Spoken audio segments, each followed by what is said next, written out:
Good morning, everybody. I think it's Thursday, your time, I believe. I decided to hike down to the river. This is the end of the river Tiber. Well, not quite the end, but the Tiber River goes through Rome, and now it's over here, kind of by our villa. So I hiked down here, and so I'm going to read you the Mathematical Burglar, chapter 4. Next to the Tiber River. I thought that would be appropriate. It's a little chilly out today, so I have a little bit of hot chocolate. I don't drink coffee, as you know. And I have chapter 4. All right, let's get started with this. This one's called The Mathematical Burglar. Assaulted, the boys echo. Who did it? Julius wanted to know. Did they want to kill you? Antonius burst out enthusiastically. Remember, Antonius is the one with the crazy imagination, so he gets excited. Did they want to kill you? Quiet, please, Xanthippus croaked. He was still hoarse. I don't know who the criminal was. I was in bed, sound asleep. In the middle of the night, I was awakened by the sound of someone moving about next door in the classroom. Who's there? I called, but there was no answer. I jumped out of bed and went to see what was the matter. That was foolish of me. I should first have struck a light, for it was pitch dark. Suddenly, a pair of arms seized me. I tried to grip the unknown by the throat, but he was stronger than I and threw me to the floor. As I tried to get to my feet, I received a severe blow on the head and lost consciousness. Boy, oh boy, Antonius breathed. Xanthippus threw him a stern look and continued. When I came to, I was sitting in the wardrobe, bound and gagged. I heard the burglar rummaging among my things for a long time, as though he were desperately looking for something in particular. Finally, he went away and all was quiet. It seemed ages before I heard you boys arrive.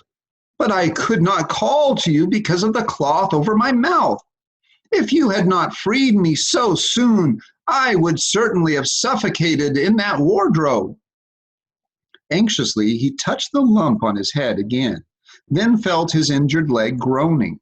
The whole affair is a mystery to me, he said. Who would want to steal anything from me? Perhaps a thief, ventured Julius. I'm not a rich like Croesus. Besides, what money I have I keep in the bank. Still, you never know. Clean up all this mess, boys. Then we shall see whether anything is missing. The boys plunged into a flurry of activity. They picked up the furniture and books, dragged tables and chairs and chests back to their proper places. From his bed, Xanthippus directed the work. As they arranged each book, file, or picture, they had to call out what it was, and Xanthippus scratched notes with a stylus on a writing tablet. Finally, they gathered up their scattered writing tablets and returned them to the chest which the burglar had turned upside down. When all was restored to order, Xanthippus sat staring thoughtfully at his list. At last he announced with astonishment that several mathematical textbooks and a few unimportant pictures were missing. Odd, he said, shaking his head. These things would have no value at all to a stranger. And with a sigh he added, but for me they are a severe loss. My good old Pythagoras is gone, and the second roll of Euclid's mathematical writings, and my own monumental work on the acute angles of obtuse triangles. His voice faded, and he looked at his pupils with eyes full of distress. Antonius seemed to understand his sorrow and offered consolation. The burglar who did this may be studying mathematics and doesn't have the money to buy books. He heard that you were a famous mathematician, and so he came here and hit you on the head. But Xanthippus told him to be quiet. And Publius sneered, I never heard of a burglar studying mathematics. Flavius had something on his mind. Shall we call the police? He asked timidly. Xanthippus would not hear of that. Keep the police out of this, please. I know those boys. Just let one of those fellows stick his nose in here and I'll really be in trouble. I know how they work. Questions and questions and more questions till I'm worn thin as a sheet of papyrus.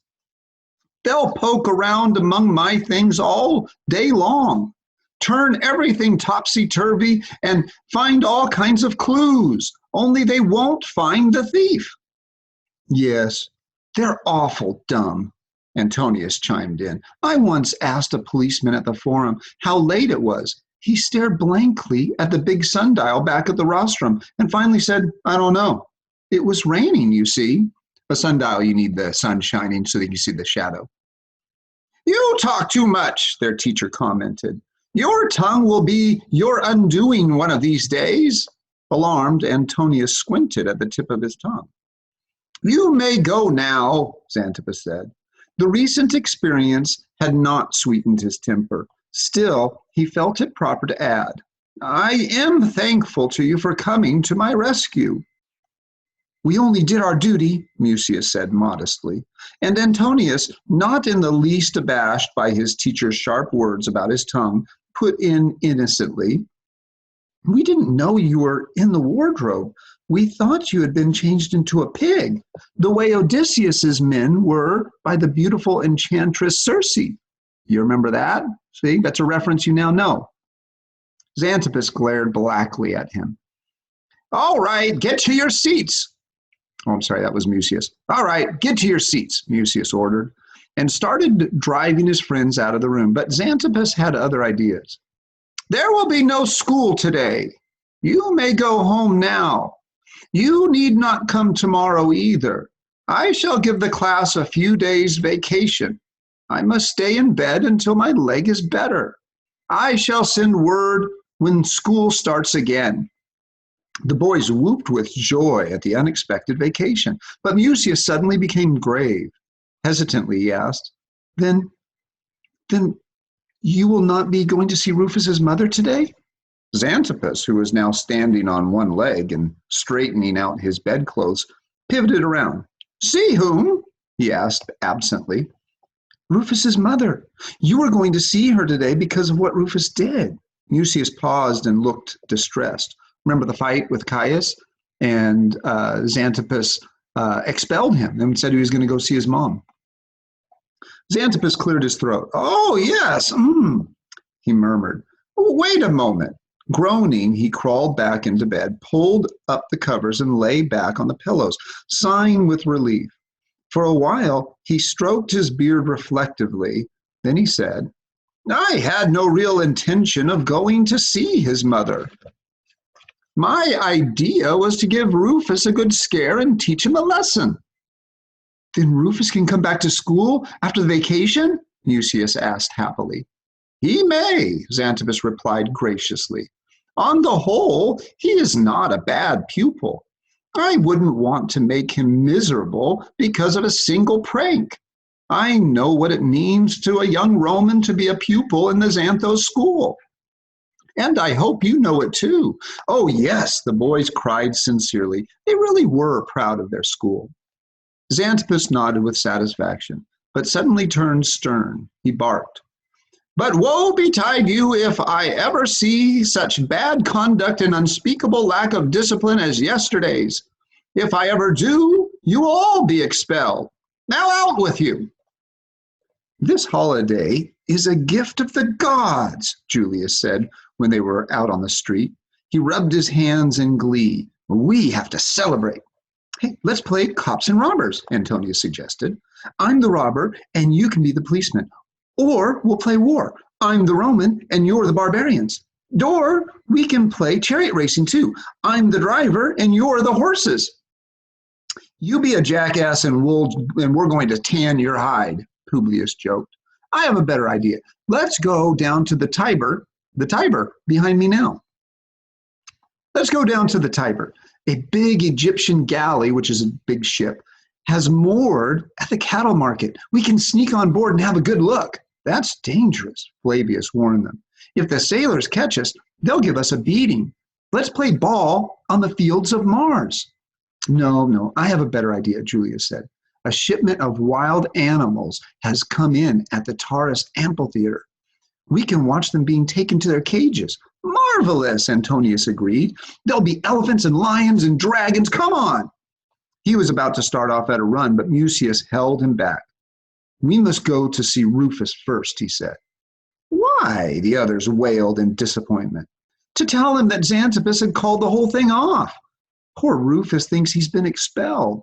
He expects Xanthippus to come to see his mother. We can't leave him to worry all day long. That would be a mean trick. You're right, Julius said.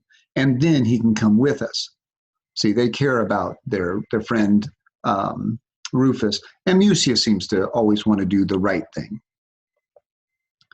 They raced down Broad Street past the Capitol to the Forum. The sun had not yet risen, but a few clouds in the sky were flush with pink, and the eastern horizon was quite bright. The Forum, Romanum, which would be swarming with people later, was still almost empty. Only the innumerable pigeons were up and about, circling in huge flocks over the square. And a few slaves with shopping baskets were passing through on their way to the nearby markets, or returning with similar baskets heavily laden. The boys crossed the Forum, turned into a narrow, dirty alley, and then climbed a steep stone staircase which led to the plateau of the Esquiline Hill. They were all panting by the time they reached the top. Now they were in Minerva Square. Did we talk about who Minerva was in ancient Rome? Remember ancient Greece and ancient Rome, they have the same gods but different names. Minerva is Athena in Rome. So they went to Minerva Square. From here, it was only a short distance to Rufus's home. Minerva Square was a quiet, open space surrounded by extensive pine woods where wealthy patricians had their mansions. In the center of the square stood the Temple of Minerva, a plain, whitewashed building whose only impressive feature was the columns at the entrance and 3 broad marble steps. But the little temple was very sacred because it was dedicated to the emperor. Across the temple, in the shade of tall cypresses, was the home of Senator Vinicius, Caius's father. Remember, Caius was the one who Rufus got in a fight with. Caius is a little slow, a little dumb, and the boys don't like him as much as they do Rufus. I wish I knew why Caius didn't come to school today, Flavius said, staring at the house. He'll say he had an upset stomach, Publius prophesied. Shall we tell him there won't be any school for a while? Julius asked. No, Mucius decided fiercely. Let him wait. Give him time to do his homework. It won't harm him. Come along. They hurried on past the house. Just as they reached the temple, the sun rose, bathing them in golden light. Publius stopped suddenly. By all the good gods, he said in quiet horror, pointing at the temple. On the whitewashed wall, angrily scrawled in blood-red paint, were the words, Caius is a dumbbell. That was chapter 4. And you'll remember from earlier in the book that Rufus wrote Caius is a dumbbell on the wax tablet, hung it up on the wall, and that's what got them both into trouble, or at least started the fight. And then they both got in trouble as a result. Now they're walking back and they see a temple to Minerva dedicated to the emperor. Remember, the emperor is kind of like a pharaoh is to Egypt. The emperor is to Rome. Not so much considered a god, but powerful and scary. And so somebody wrote Caius is a dumbbell in blood red paint. That's a big deal. So tomorrow we'll find out a little bit more. I think I'm going to have a little bit more hot chocolate, and then I'm going to do a little fishing. I'll tell you how it goes. See you tomorrow, guys. Be good.